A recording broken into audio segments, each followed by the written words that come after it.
The cafe smelled like yesterday's rain, wet asphalt and faint coffee. I walked in, shaking off my jacket, and immediately saw her at the corner table, the one with the cracked window light spilling onto her notebook. She didn't notice me. Not yet. She never seemed to. That was part of the pull, I think. I hovered near the counter, fumbling for my wallet, pretending I hadn't been watching her for the last 5 minutes. The barista handed me my usual, black, no sugar, and I walked toward her table like I had every other Thursday. She looked up just as I reached it, a slight smile flickering like she remembered something funny methought. "Hey," I said. My voice came out softer than I intended. "Hey," she replied, and for a second, the cafe noise receded. I set my cup down, noting how her hand lingered over the pen for an extra second before jotting something. My eyes flicked there without permission. There was a quiet gravity to her movements, like she was aware of every inch she occupied. She caught me looking, and she didn't look away. That stare, soft, but not indulgent, made my chest tighten in a way I didn't want to analyze. "I got your usual," I muttered, nodding at the coffee in her hand. "You remembered," she said, voice light, almost teasing. I shrugged, folding the napkin I'd grabbed. My fingers traced the crease over and over, a nervous habit I hadn't noticed until now. "I guess," I said, and felt a half-smile I couldn't trust form on my lips. We didn't speak much after that. Not really. Just the small exchanges that seemed heavier than they should be. A pause over the spilled sugar, a shared glance at a text alert on her phone, the quiet shuffle of chairs around us. She laughed softly at a line in her notebook, and I realized I had been holding my breath. I've always been good at noticing people, and bad at saying it. Unsent messages line my phone like forgotten postcards. Thoughts that start and stall in midair. Sitting here across from her, I felt every hesitation I'd ever carried. She tapped the page twice with her pen and looked up, just briefly, before returning to her words. It was enough. The bell above the door jingled, drawing my attention to someone else leaving. I shifted my gaze back to her, and she glanced at me, eyes soft but guarded, and that brief moment, long enough for my chest to squeeze, felt like a promise I wasn't sure I could touch. I reached for my cup, not knowing why, and flicked my eyes toward her hand, resting lightly on the notebook. Something about the way she held it, deliberate, careful, made me ache without knowing why. Then my phone buzzed. A message, unfamiliar number. I opened it, expecting a routine reminder, a wrong number maybe. Instead, 4 words made me drop my coffee cup slightly. "We need to talk." I froze, my fingers hovering over the phone screen. The cafe noises grew sharper, louder. She looked up at the same moment, catching my expression, but said nothing. And in that quiet, ordinary cafe, I realized that nothing would feel ordinary again. This hits the Kyutako hallmarks: quiet tension, micro behaviors, folding a napkin, flicking eyes, hesitant male POV, subtle attraction, loneliness through habits, and a reflective cliffhanger. I stayed a little longer that afternoon, lingering over the last sip of coffee, though the cup had gone cold hours ago. She was still scribbling, occasionally glancing up at the window. Something in the way the sunlight hit her hair made me forget the hours I had spent scrolling through texts that never got sent. "You ever miss something you can't name?" she asked suddenly, her voice low, almost afraid to disturb the quiet. I blinked, caught off guard. "What do you mean?" She shrugged, the movement almost imperceptible, and tucked a stray strand of hair behind her ear. "Like moments that feel important only after they're gone. Or people you notice too late." I didn't answer immediately. My fingers toyed with the edge of my napkin again. I wanted to say yes to everything, but the words felt too sharp, too exposing. Instead, I nodded. "I think I know that feeling," I said finally. She smiled faintly, a little sad, and for a moment, our silence felt like understanding. Dangerous, quiet understanding. There were rules, though unspoken. I was her son's friend. She had her life, complicated and neat and full of boundaries I wasn't supposed to cross. And yet, sitting there, I could almost forget all that. Almost. I imagined things I shouldn't. Lunches that stretched too long, laughter spilling over, hands brushing just by accident. My mind traced the outlines of what-ifs, and each one carried the weight of forbidden warmth. I felt the heat rise, then retreat, the pull of wanting something I wasn't allowed to have. At one point, she reached for the teapot to pour another cup, and I moved instinctively to help. Our hands met briefly on the handle. Just a second. But my heart thudded like a warning bell. She didn't pull away. Instead, she looked at me, her gaze soft but loaded, like she had noticed the way I noticed her. "Thanks," she said, voice lighter now, almost like she was shaking off her own tension. She placed the cup in front of me, and I caught the faint scent of her perfume, something warm, almost like vanilla and rain. We didn't speak for a while. Just sat, drinking tea, letting the silence stretch. It wasn't uncomfortable. It was heavy with possibility, like the pause before something important happens, though we both knew the risk. Finally, she leaned back in her chair, folding her hands loosely in her lap. Her eyes met mine, steady but hesitant, and she tilted her head slightly, just enough for me to feel seen without being invited. I don't know why that moment stayed with me, I thought as my chest tightened. Maybe because it felt like someone finally saw me. Then she laughed quietly, almost to herself, reaching for her notebook again. My hand brushed against the corner of it, and she didn't pull away. Not immediately. Not yet. That small, imperceptible touch, nothing to anyone else, was everything to me. The next afternoon, I found her in the park near the cafe, sitting on a bench with her bag at her feet. She was sketching something small in her notebook, but her eyes flicked up as I approached, hesitant, like she hadn't decided whether she wanted me there. "Hey," I said, voice low. "Hey," she replied, not looking up for long. Her hand paused over the page. Something about the way she tucked the pen between her fingers made me hold my own, as if touching my cup might break the spell. We walked slowly along the gravel path, talking about trivial things at first, whether the pigeons that insisted on stealing crumbs, but under each word, there was a pull. A pause, a glance, a small brush of hands when passing her bag. My chest tightened every time she let her fingers linger near mine, never fully touching, never fully withdrawing either. Then she stopped. Turned to me, eyes searching, a half smile that didn't reach her whole face. You seem different today." I blinked, unsure how to answer. "I guess," I trailed off, not trusting the words to carry what I felt. My hands went into my pockets. I shifted my weight, leaned slightly away, then toward her, then away again. There was a crunch of leaves, and suddenly her friend appeared, an unexpected figure from the jogging path, cheerful, oblivious. She straightened instantly, tucking her notebook into her bag. I stepped back, feeling the sudden wedge of reality. Boundaries. Rules. I could almost hear them clicking into place, sharp and cold. "Hey! Didn't expect to see you here," the friend said. We exchanged awkward smiles, small talk that was too loud, laughter that felt foreign. I noticed her shoulders stiffen, the way her gaze flicked toward me once too often. She didn't want this intrusion, but she also didn't push me away completely. When the friend jogged off, leaving us alone again, the air felt heavier, more charged.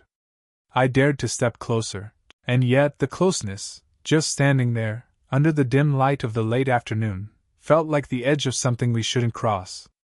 We didn't speak again for a long moment. The silence spoke in its own way, half confession, half warning.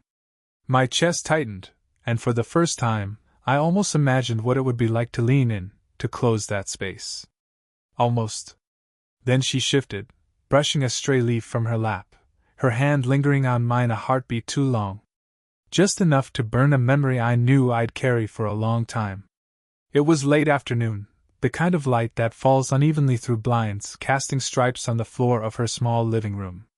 I had come to return the book I'd borrowed days ago, one she'd insisted I take, though I suspected she regretted it the moment I left. She was sitting cross-legged on the couch, her hair pulled back loosely, a faint crease between her brows I hadn't noticed before.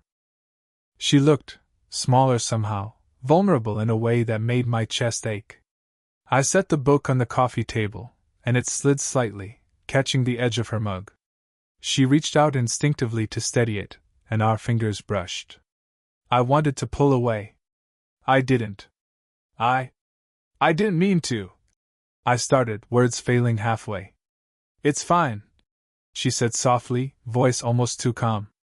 Her eyes didn't meet mine immediately. She stared at the table, at the way the sunlight fractured across the wood. We sat there, quiet. I could hear the faint ticking of the clock, the soft hum of a passing car outside. My mind raced, imagining all the ways this could end badly. If she saw me the way I saw her, if someone walked in, if I said something irreversible. I hate not knowing, I said finally, words slipping before I could stop them. Not knowing if any of this is okay. Or if I'm just imagining it. My hands were clasped together, knuckles white, resting on my lap. She turned to me then, slowly, eyes glistening in the uneven light. I don't know either, she whispered. The confession hung between us, fragile, like a bird on the windowsill. My chest tightened. I wanted to tell her everything, the way I'd waited for Thursdays, the way my thoughts circled her endlessly, the quiet ache that had no words. But I didn't. Instead, I let my hand hover near hers, stopped just short of reaching. She shifted slightly, almost imperceptibly closer, and I felt the pull of it in my bones. A part of me wanted to lean in, to bridge the final inch. Another part screamed at me to step back, to leave her safe, untangled from the mess I would inevitably bring. Her lips parted slightly, a breath caught somewhere between a sigh and a question. I thought I heard it in her eyes too, the unsaid, the almost, but she looked away before it could form into words. I shouldn't, she murmured, then paused, letting the sentence hang unfinished. I swallowed. My throat dry. The room was too small, the light too sharp, our hearts too loud. And yet, before either of us could close the gap, before the boundary could break, the phone buzzed on the table. A text. A reminder of reality. A whisper that we couldn't stay in this suspended moment forever. I glanced at her, her eyes meeting mine briefly, questioning. And I realized I couldn't ask the thing I wanted most, not yet. Couldn't risk it. I sat back, letting the space widen just enough. My mind traced the words I hadn't said, and for the first time, I wondered, did she feel it too? I hadn't heard from her all week. Not a text. Not a missed call. Not even a glance when I passed by the cafe. The bench we'd claimed by the window sat empty, the chair across from hers always bare. I felt it before I could name it, an absence that pressed on my chest, heavy but not loud. When I finally saw her that Friday, it was from across the street. She was walking with someone I didn't recognize, laughing softly.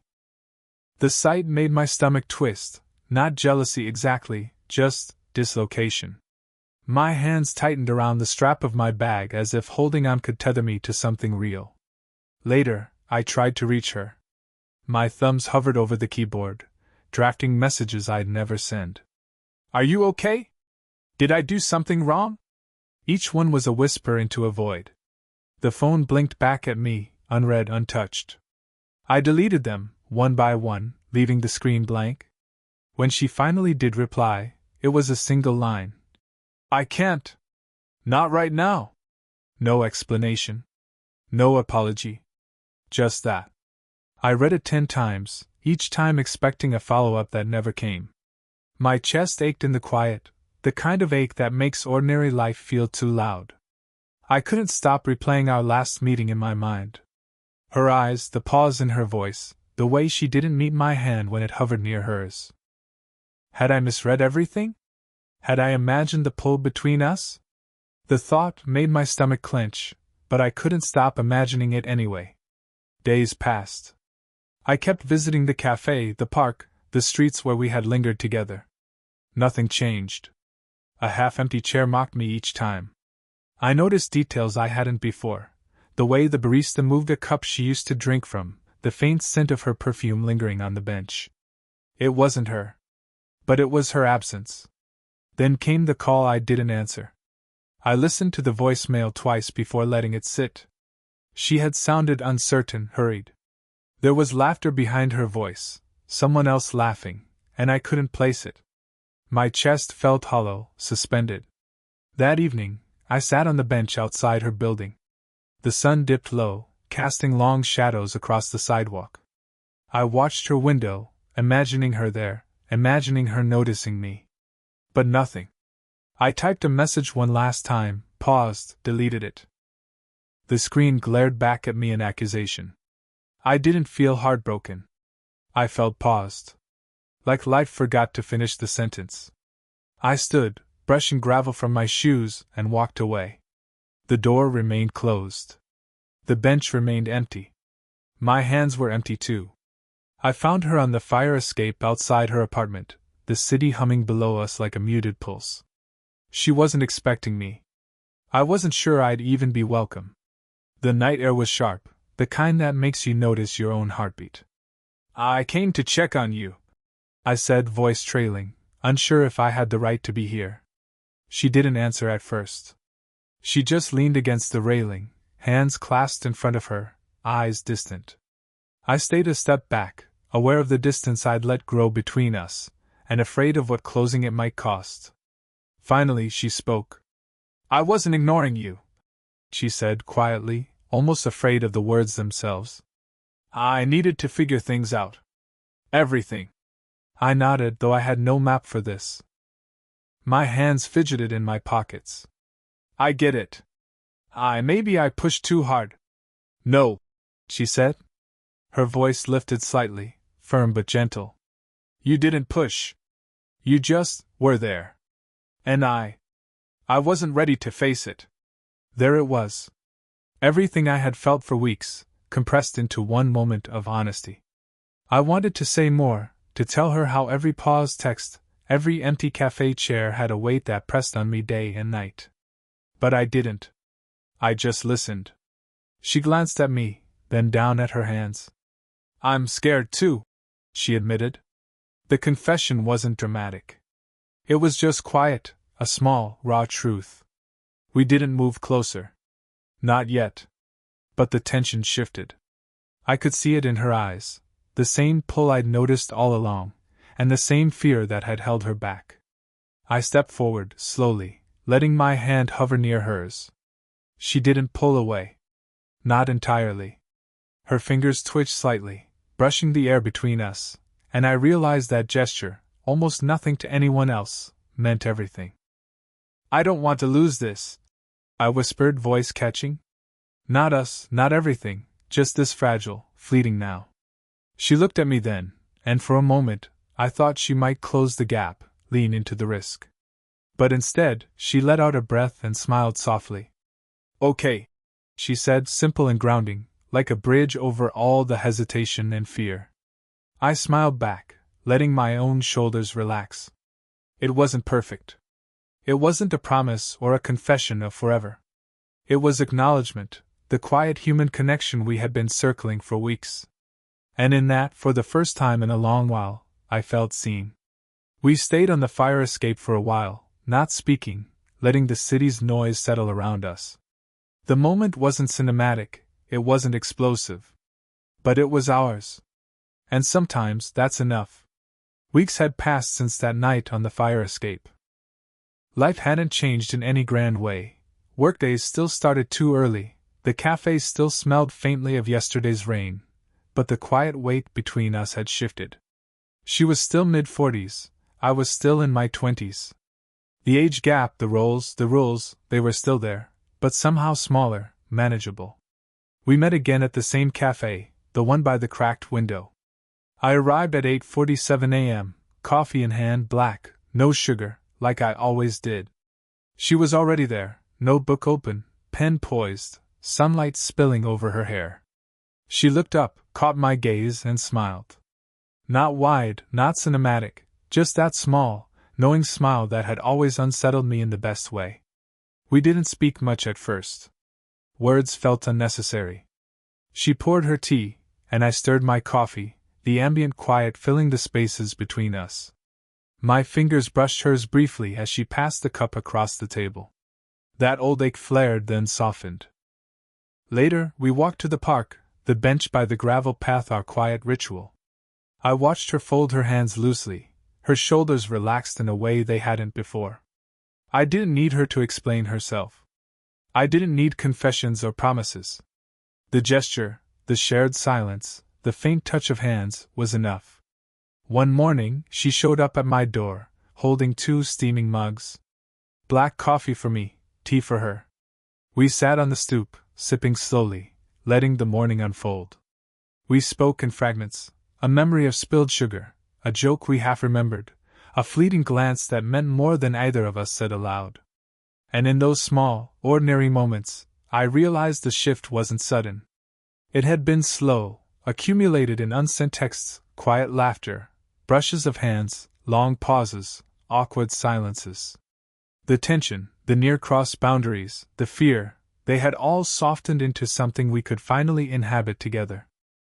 We still had our moments of hesitation, our boundaries, our separate worlds. But now they didn't feel like obstacles. They felt like the contours of something real. Something earned. Something ours. That evening, as the light faded across the city, she rested her head lightly against my shoulder. I didn't ask her to stay forever. She didn't ask me to promise anything. We just let the quiet settle, letting the ordinary, mundane reality of life hold us like a small, steadfast anchor. And for the first time, I thought, maybe love doesn't have to be a declaration. Maybe it just has to be known.